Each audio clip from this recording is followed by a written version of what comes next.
For more on this, I'm joined now by our international affairs commentator, Doug Herbert. Doug, for Lula and his supporters, this is as much a moral battle as it is a political one. Right? Yes, and Brazil has never seen anything like this in its presidential politics.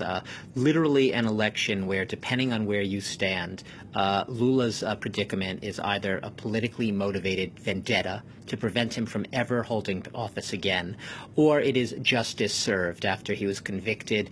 You'll remember back in January, upheld on conviction in a corruption scandal. He was accused of accepting a bribe in the form of a beachfront villa. What's interesting about this is often when you hear politicians, crying conspiracy plots against them, you have to sort of scratch the surface and you have to say, what's up there? And look, you look at this case here and you say that, Lula has quite a point because, for one, even the judge himself who convicted him was sort of had to acknowledge the fact that there was no absolute concrete proof of any corruption or wrongdoing on his part.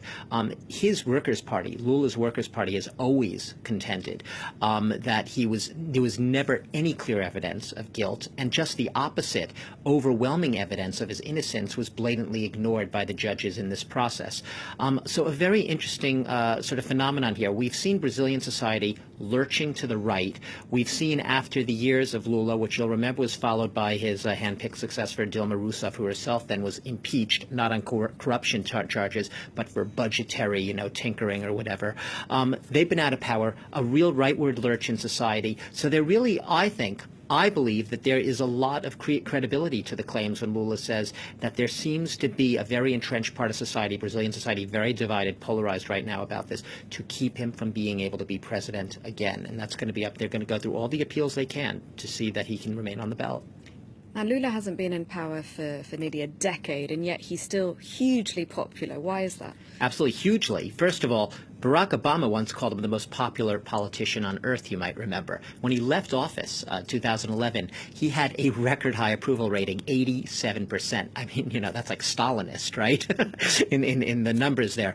Look, he is still enormously popular for basically lifting, and it sounds cliched, but it's true, literally lifting tens of millions, I say perhaps 50 million low-income Brazilians, a lot of them just the real underclass, the poorest Brazilians, but also working-class Brazilians, literally creating almost single-handedly a new middle class in Brazil, doing it by his signature social programs. There was an economic boom back then because of oil, but his signature social program, the Bolsa Familia, which literally enabled single mothers, families who were struggling, to basically be able to get government benefits, to get a chance, and thus creating that middle chance, entrenching them in a social hierarchy and giving them job opportunities they never had before.